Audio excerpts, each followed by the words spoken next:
বলতে বলতে আমরা শাবান মাসে আসছি। শাবান মাসটা কেমন মাস? এই মাসের নামই হচ্ছে ঢালপালা বিশিষ্ট একটি মাস, শাখা প্রশাখা বিশিষ্ট মাস। আল্লাহ রাব্বুল ইজ্জাতুল জালাল রমাদানের পূর্বে অনন্য সুযোগ দিয়েছেন শাবানের বরকতপূর্ণ মাসে। আমরা একটি রজনী সম্পর্কে সবাই জানি, লাইলাতুন নিসফি মিন শাবান, শাবানের মধ্যরাত। আমরা বাংলাদেশে বলে থাকি শবে বরাত। এমন একটি রজনী আল্লাহ রাব্বুল ইজ্জাতুল জালাল যে মাসে দান করলেন। শাবান হচ্ছে সেই মাস, অগণিত আল্লাহর গোলামকে আল্লাহ রাব্বুল আলামিন ক্ষমা করে দিবেন। আল্লাহ পাক এসে আমাদেরকে ডাকবেন, আলা মিন মুস্তাগফিরিন আই ইস্তাগফির লাহু। আছো কি এমন কেউ আমি আল্লাহর কাছে তোমার জীবনের গুনাহগুলো থেকে মাফ চাবে? মাফ চাইতে দেরি হবে, আমি আল্লাহ রাব্বুল ইজ্জাতুল জালাল ক্ষমা করতে দেরি করব না। সুবহানাল্লাহ। আল্লাহ রাব্বুল আলামিন সবাইকে মাফ করে দিবে। রমাদান আসার আগে সবাই মাফ পেয়ে যাবেন, ইল্লা লিমুশরিকিন আও মুশাহিন। হিংসুক আর মুশরিক ছাড়া আল্লাহ রাব্বুল আলামিন সবাইকে মাফ করে দিবেন। ডেকে ডেকে ক্ষমা করে দিয়ে গোলামদের দাম যিনি বাড়ায় দিবেন তিনি কে? এই রজনীকে আমরা অনেকে মনে করি এটা ভাগ্য রজনী। এটা ভাগ্য রজনী হিসেবে আমরা অনেকে আমল করি। ভাগ্য রজনীকে আরবিতে বলা হয় লাইলাতুল কদর, কদরের রজনী। তাহলে শবে বরাত কেমন রজনী? এটি আল্লাহর কাছে অত্যন্ত দামি রজনী, প্রিয় হওয়ার রজনী, সেজদা দেওয়ার রজনী, আল্লাহর কাছে ধর্ণা দিয়ে গুনাহ থেকে মাফ চাওয়ার রজনী। এই শাবান মাস আসলে নবীজির আমল ছিল অধিক পরিমাণ তিনি নফল রোজা রাখতেন। বোঝা যেত যে রমাদান একেবারেই অত্যাসন্ন হয়ে গেছে।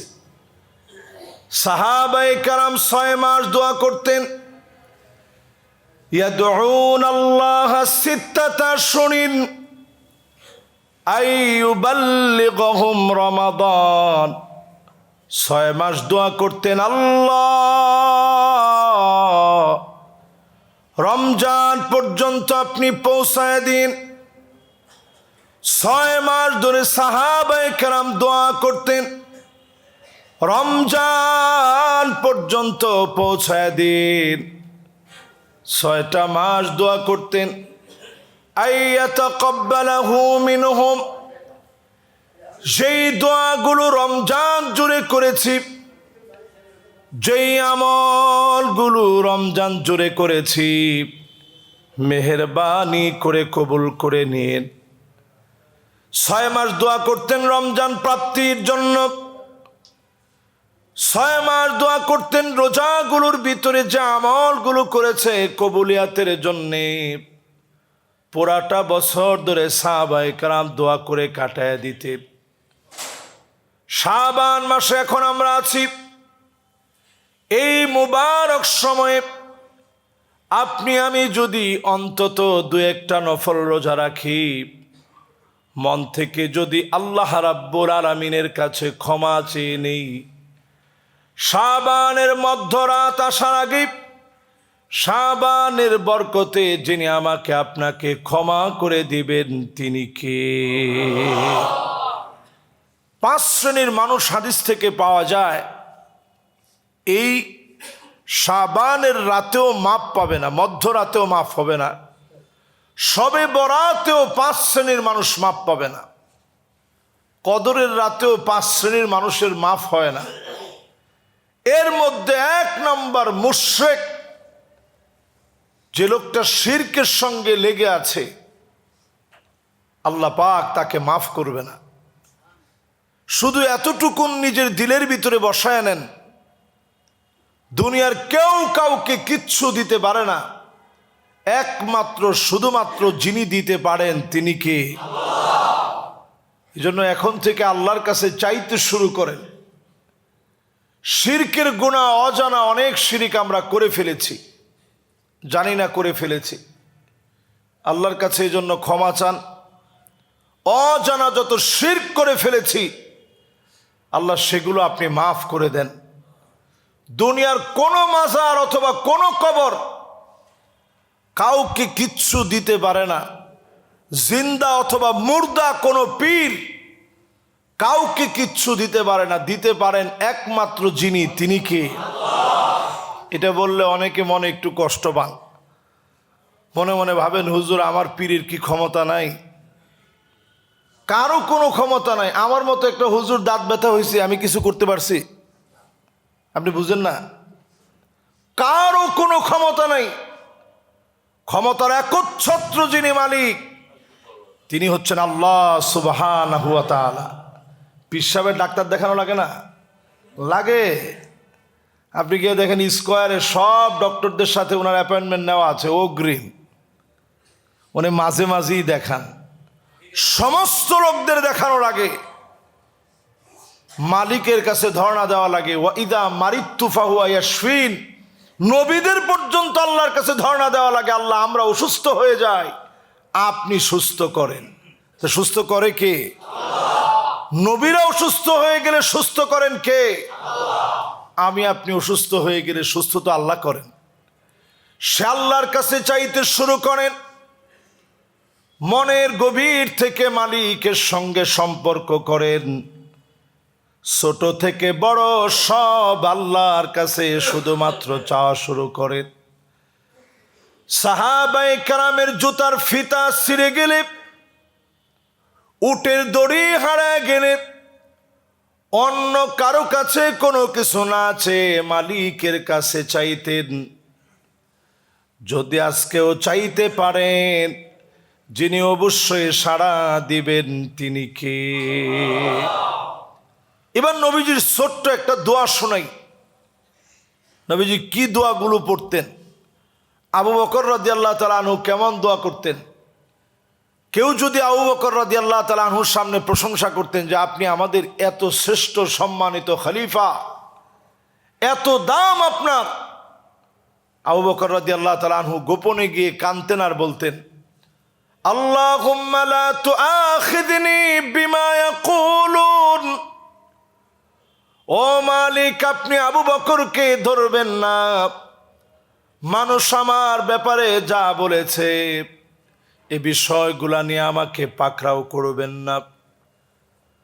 ওয়াজআলনি খায়রাম মিম্মা ইয়াযুন্নুন, মানুষের ধারণার চাইতে আমারে সেরা বানায় দেন। ওয়াগফিরলি মা লা ইয়ালামুন, আমি আবু বকরের গোপন যত বিষয় আছে, যে গোপন বিষয়গুলা দুনিয়ার কেউ জানে না, আল্লাহ মেহেরবানি করে আমি আবু বকরের গোপন বিষয়গুলা মাফ করে দেন। আল্লাহর কাছে নিজেকে এত ছোট করে তুলে ধরতেন।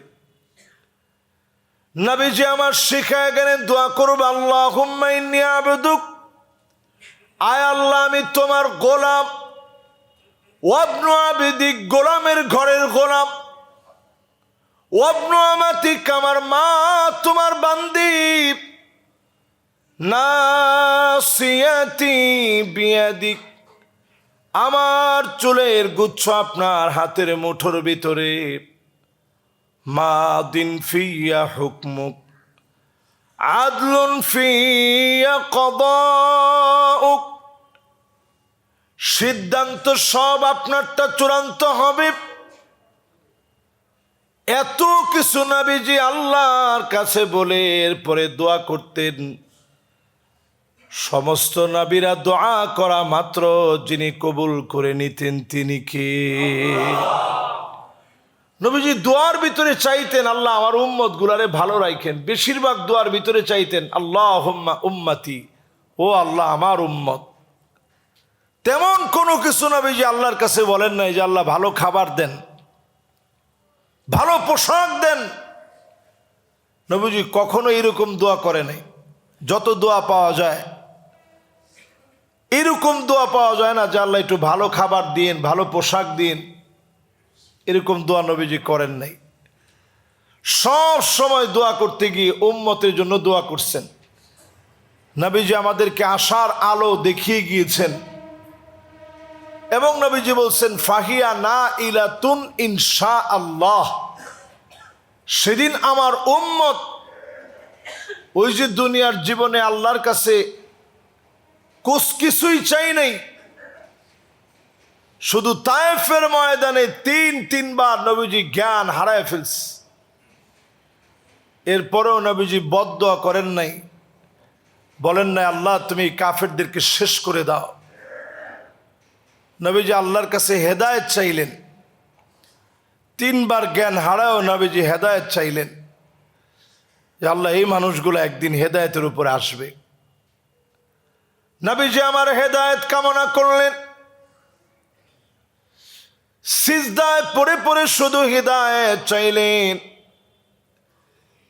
তিনবার মাথা উঠাতে গিয়ে কাফেররা আঘাত করেছে, নবীজি জ্ঞান হারায় ফেলছেন। এই দিনের দাওয়াত দিতে গিয়ে আবদুন ওয়া হুররুন, একজন স্বাধীন আর একজন পরাধীন ব্যক্তিকে নিয়ে দিনের দাওয়াত শুরু করলেন। স্বাধীন ছিলেন হযরতে আবু বকর, পরাধীন ছিলেন হযরতে বেলাল। এই দুইজনকে নিয়ে দিনের দাওয়াত শুরু করে দিলেন। যিনি কবুল করে দিনকে বিজয়ী বানায় দিলেন তিনি কে? এজন্য আরবিতে এটা খুব চমৎকার, আবদুন ওয়া হুররুন, একজন স্বাধীন আর একজন পরাধীনকে নিয়ে নবীজি দিনের দাওয়াত শুরু করছেন। আর রাত জেগে জেগে আল্লাহর কাছে কাঁদছেন। দিনের বেলায় দাওয়াত দিতে পারেন নাই, রাত্রে গোপনে গোপনে দাওয়াত দিচ্ছেন। দারুল আরকাম নামে মাদ্রাসা প্রতিষ্ঠা করে কোরআনের তালিম নবীজি সেখানে প্রদান করেছেন। সেই নবীজি আমার সকল ক্ষেত্রে চাইছেন কার কাছে? আল্লাহর কাছে। দুনিয়ার কোনো ব্যক্তির কাছে কোনো কিছু চাওয়া যায় না, একমাত্র চাইতে হয় আল্লাহর কাছে। নবীজি বলছেন এইটা যে বুঝবে, শিরিক যে করবে না, ফাহিয়া না ইলাতুন ইনশাআল্লাহ, সেই দিন সে আমার শাফাআত পাবে, ধন্য হয়ে যাবে। যে লোকটা আল্লাহর কাছে চাইছেন, যিনি দামি বানায় দিবেন তিনি কে? অনেকে কইবেন যে হুজুর একজন এমপি মন্ত্রীর কাছে যাইতে মাধ্যম লাগে, আল্লাহর কাছে যাইতে কি মাধ্যম লাগবে না? হ্যাঁ, আপনি মাধ্যম নিবেন, কোনো অসুবিধা নাই। এই যে আজকে আপনারা বসছেন এখানে খতিবের কথা শুনতেছেন, আলেমের কাছে গেছেন, নেককার কোনো আল্লাহওয়ালার কাছে গেছেন, তিনি আপনাকে দিনের অনেক কথা বুঝাই দিচ্ছে,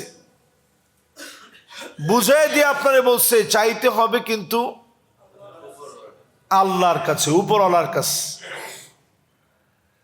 এই বুঝ নিয়ে যদি আপনি আল্লাহর কাছে চাইতে পারেন কোনো সমস্যা নেই। কিন্তু আপনি যদি কোন যে আল্লাহ আমার পীরের উসিলায়, আমার পীরের কদমে, এরপরে পীরের কদম না তো সব পীরের কদমে বক্সায় তো দেয়। কেউ জিজ্ঞাসা করলে কেমন আছেন, কয় পীরের দোয়ার বরকতে ভালো আছি। এরপরে এইটা তো একটু ভদ্রতা সুলভ কথা, অনেকে কয় যে পীরের দয়ায় ভালো আছে। আর এর চাইতে যারা ভণ্ড তারা কয় দয়ালের দয়ায় ভালো আছি। দয়াল বুঝায় আল্লাহরে বুঝায় না, দয়াল বলে তার পীররে বুঝায়।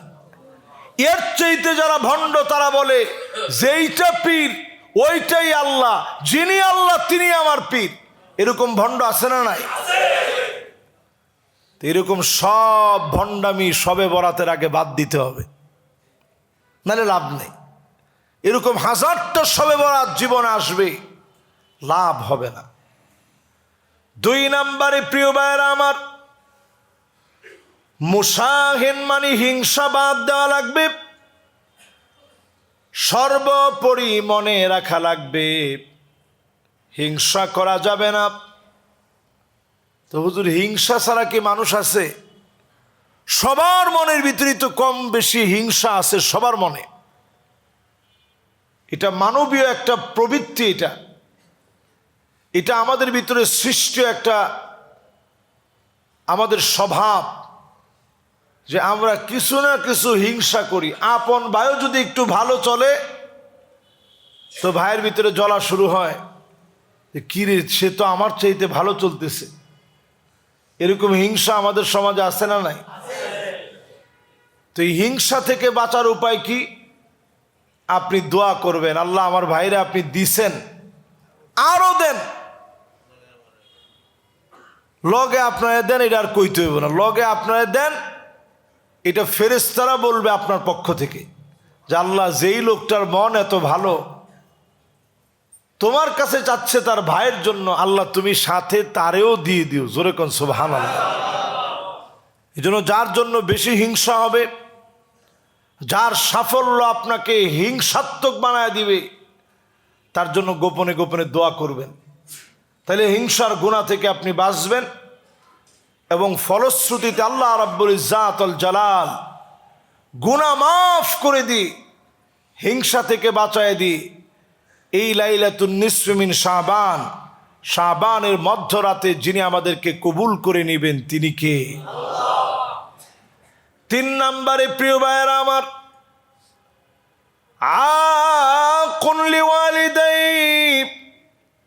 পিতা মাতার সাথে খারাপ ব্যবহার যারা করবে, লাইলাতুল বরাতে, শবে বরাতে, লাইলাতুল বারাআত, লাইলাতুন নিসফি মিন শাবান, শাবানের এই মধ্য রজনীতে ওই লোকদের গুনাহ যিনি মাফ করবে না তিনি কে? লাইলাতুন নিসফি মিন শাবানেও মাফ হবে না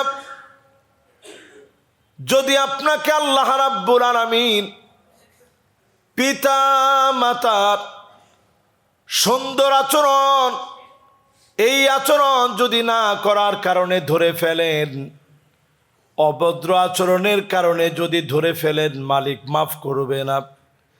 মা বাপ যার হায়াতে আছে, শাবানের এই বরকতপূর্ণ মাসে পিতা মাতার কাছে ক্ষমা চেয়ে নেন। যার মা বাপ কবরে চলে গেছে, মা বাবার জন্য অন্তত দোয়া করেন, মালিক বুঝ যখন ছিল তেমন বুঝি নাই, মা বাপ ছিল কিন্তু বুঝ ছিল না, এখন বুঝি মা বাপ যারা নাই, মা বাবার জন্য মালিকের কাছে দোয়া করবেন, চোখের পানি ছেড়ে দিয়ে কাঁদবেন।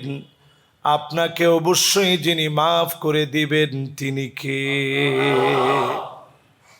এই জন্য এই সময়টাকে কাজে লাগান। শাবানের মধ্যরাতে আপনি ক্ষমা পাবেন না যদি মা বাপ মাফ না করে। এত একটা গুরুত্বপূর্ণ জায়গা। ওয়াসাহিবুহুমা ফিদ দুনিয়া মারুফা, দুনিয়ার জীবনে চলতে গিয়ে মা বাপ যদি মুশরিক মুশরিকা হয়, মা বাপ যদি বেঈমান হয়, দুশ্চরিত্রা লম্পট হয়, মদখোর হয়, এরপরও খারাপ ব্যবহার করা যাবে না। সুন্দর করে পায়ে ধরে নমনীয় হয়ে বোঝানো লাগবে, আব্বা এই কাজটা ঠিক না, আল্লাহ এই কাজটাকে হারাম বানায় দিয়েছেন, এই কাজটা শরীয়তে নিষিদ্ধ। ঘাড় নামায়া সুর নরম করে দিয়ে কথা বলেন। ওয়াখফিদ লাহুমা জানাহা যুল্লি মিনার রাহমা, বিনয়ের সুরে নরম সুরে ঘাড় নয়া কথা বলেন। মা বাবার দোয়ার কারণে যিনি দামি বানায়া দিবেন তিনি কে? এই দুনিয়াতে কেউ বড় হতে পারে নাই পিতা মাতার দোয়া ছাড়া। এই দুনিয়ার সব জায়গায় আপনি মিলায় দেখবেন, মা বাবার দোয়ার কারণেই মানুষ বড় হয়। আজকের এই মসজিদের এই জায়গা থেকে শুরু করে সামনে যারা বসা আছেন মিলায় দেখেন, মা বাবার দোয়াটা এমন যেটা আপনাকে বড় বানাবেই। যদি আপনি অনেক বড় ডিগ্রিও নিয়ে থাকেন, মা বাপ যদি আপনার উপরে বেজার হয়, কোনো না কোনো একটা জায়গায় গিয়ে আপনি ধরা খেয়ে যাবেন, ধরা খাবেনই খাবেন। এজন্য পিতামাতা যাদের হায়াতে আছে ফোন দিয়ে হলেও দেশের বাড়িতে বলবেন, মা শাবান মাস চলে আসছে, এই তো রমজান আসছে বলে এই শাবানের এই বরকতপূর্ণ সময়ে আপনি আমারে ক্ষমা করে দিয়েন। এরকম যদি ক্ষমা চেয়ে নেন, হতে পারে আপনাকে যিনি মাফ করে দিবেন তিনি কে? এরপরে এই শাবান মাসে আল্লাহ পাক মাফ করবে না। ওই লোকটাকে জালেম, প্রতিনিয়ত মানুষের উপরে যে জুলুম করবে, জালেমকারীকে শাবানের মধ্য রাতেও যিনি মাফ করে না তিনি কে? আরেকটা লোককে আল্লাহ রাব্বুল আলামিন শাবানের এই মধ্যরাতে মাফ করে না। ৫ম নম্বরে মুদমিনুল খামর, যে লোকটা প্রতিনিয়ত নেশাজাত দ্রব্যাদির সঙ্গে জড়িত, যে নেশাজাত দ্রব্যাদি হেরোইন, আফিম, ম্যারিজুয়ানা, ইয়াবা, ফেন্সিডিল, প্যাথেডিন সহ এ জাতীয় যত নেশাজাত দ্রব্যাদি আছে, এগুলো যে লোকটা মাঝে মাঝেই পান করে, সে যদি লাইলাতুন নিসফি মিন শাবান, শাবানের এই মধ্যরাতে জায়নামাজ কাঁদেনি শেখ দিলু ব্যাপারী ওয়াকফ স্টেট মসজিদে 100 রাকাত, চৌরাস্তা মসজিদে গিয়া আরও 100 রাকাত, কত হলো? শাসাববাড়ি শাহনুরি মসজিদে গিয়া আরও 100 রাকাত, 300 রাকাত পড়ছে। এর বেশি পড়ার তো আর সুযোগ নেই। এক রাত্রে এর বেশি কেমনে পড়বেন? 100 রাকাত পড়লেই ক্লান্ত হয়ে যাবেন। তো এরকম আপনি একেবারে সব মসজিদ ঘুরে একটু বরকত নিলেন, পরের দিন যেই সেই আবার আপনি নেশা করলেন, আল্লাহ কা কসম সারা রাতের এই কষ্টগুলা কাজে আসে নাই। যদি আপনি নিজের পরিবর্তন করতে পারতেন, এই নেশাগুলো যদি বাদ দিয়ে দিতে পারতেন, যিনি আপনার দোয়া কবুল করে ফেলতেন তিনি কে? একদিনই তো নিজের পরিশুদ্ধ করা যায় না। এই জন্য আজকের জুমাতে আমরা কথা বলছি, শাবানের মধ্যরাত আসার আগে নিজের পরিবর্তন করেন, আল্লাহকে দেখান যে আল্লাহ আমি চেঞ্জ হয়ে গেছি, সব বাদ দিয়ে দিয়েছি।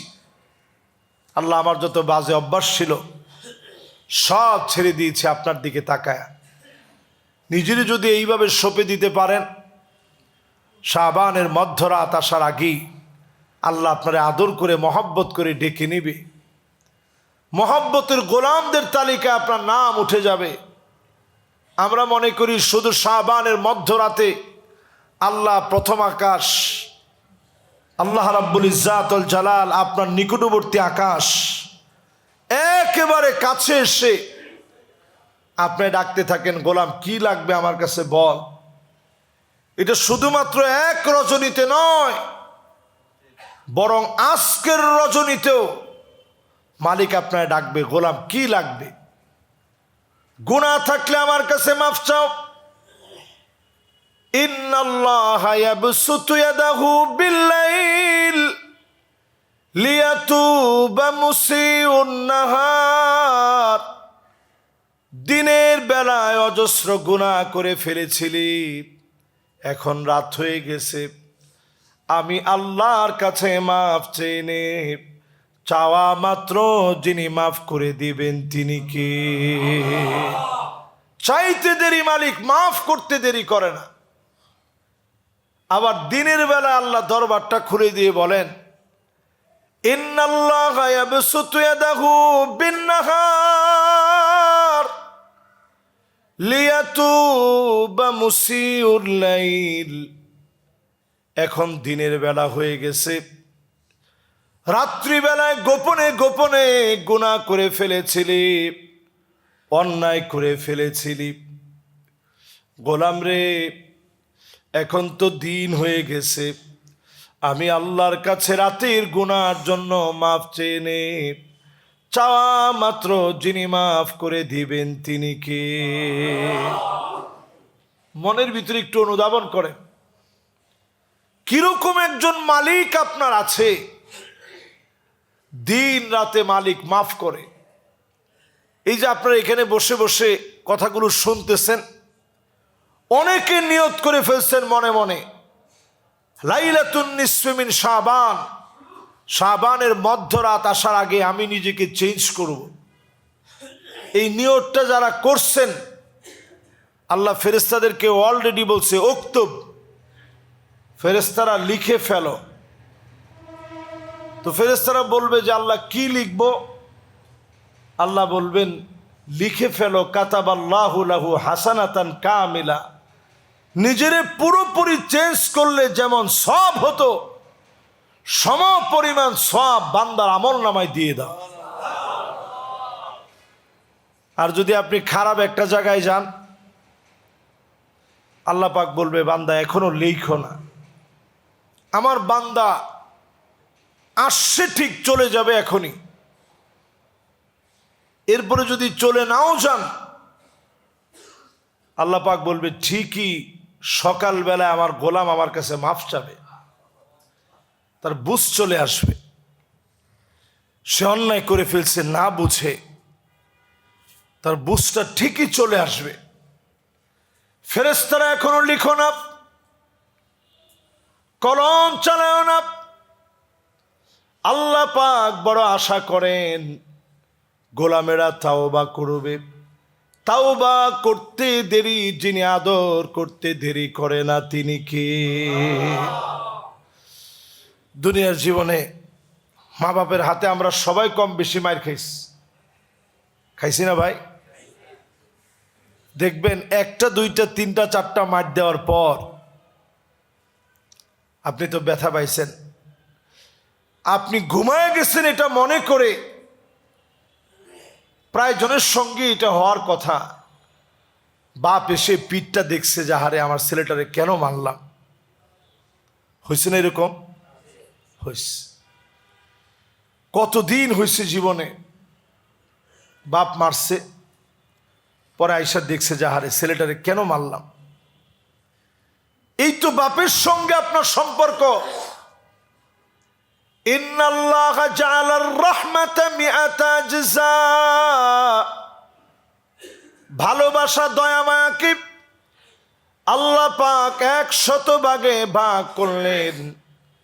নিজের কাছে 99 গুণ ভালোবাসা রেখে দিলেন। 1 গুণ ভালোবাসা আল্লাহ রাব্বুল আলামিন 1 ভাগ ভালোবাসা কুল কায়নাতের ভিতরে সবাইকে দিলেন। এই 1 ভাগের কারণে বাপ যদি সন্তানকে এই পরিমাণ ভালোবাসে, মা যদি সন্তানের জন্য নির্ঘুম রাত কাটাতে পারে, আমার আল্লাহ 99 গুণ ভালোবাসা এই দুনিয়ার কাউকে দেন নাই, আল্লাহর কাছে রেখে দিয়েছেন। আপনার নিজের জীবনের চাইতেও যিনি আপনারে বেশি ভালোবাসেন তিনি আমার আল্লাহ। নিজের জীবনের চাইতে আগুনে দিলে আপনার কাছে যে কষ্ট লাগবে, এর চাইতে আমার মালিকের বেশি কষ্ট লাগবে। এত বেশি আমার মালিক আপনাকে আমাকে মহব্বত করে, এত বেশি মালিক আপনাকে আমাকে ভালোবাসে, এত বেশি মালিক আপনাকে আমাকে পছন্দ করে। নিজেরে কত পছন্দ করে একটু চিন্তা করেন, আপনার নিজেরই নিজে প্রশ্ন করেন। মালিকের সাথে কত গোপন কথা হয়, দুনিয়ার কেউ জানে না, শুধু আমার মালিক জানে। আল্লাহর সঙ্গে এই সম্পর্ক যেন আমরা গড়তে পারি। লাইলাতুন নিসফি মিন শাবান, শাবানের মধ্যরাত আসার আগে শিরিক যেন ছেড়ে দেই, হিংসা যেন ছেড়ে দেই, জুলম যেন ছেড়ে দেই, আর পিতামাতার সাথে অবাধ্যাচারণ যেন ছেড়ে দেই। সর্বশেষ বলেছি, মদ পান, মুদমিনুল খামর, এ জাতীয় বাজে অভ্যাস যাদের আছে, শাবানের মধ্যরাতের আগে এগুলো ছেড়ে দেই। আল্লাহর কাছে আমরা কামনা করি এই মোবারক মসজিদে বরকতপূর্ণ সময় আজকে যারা শুনলাম, প্রত্যেকের দিলটা যেন আল্লাহ তাআলা পরিবর্তন করে দেন। পড়েন আমিন। হাযা মা ইনদি ওয়াল ইলমু ইনদাল্লাহ আলাইহি তাওয়াক্কালতু ওয়া ইলাইহি উনীব। যারা আমরা সুন্নাহ পড়ি নাই, প্রত্যেকে আমরা সুন্নাহ পড়ে নিই।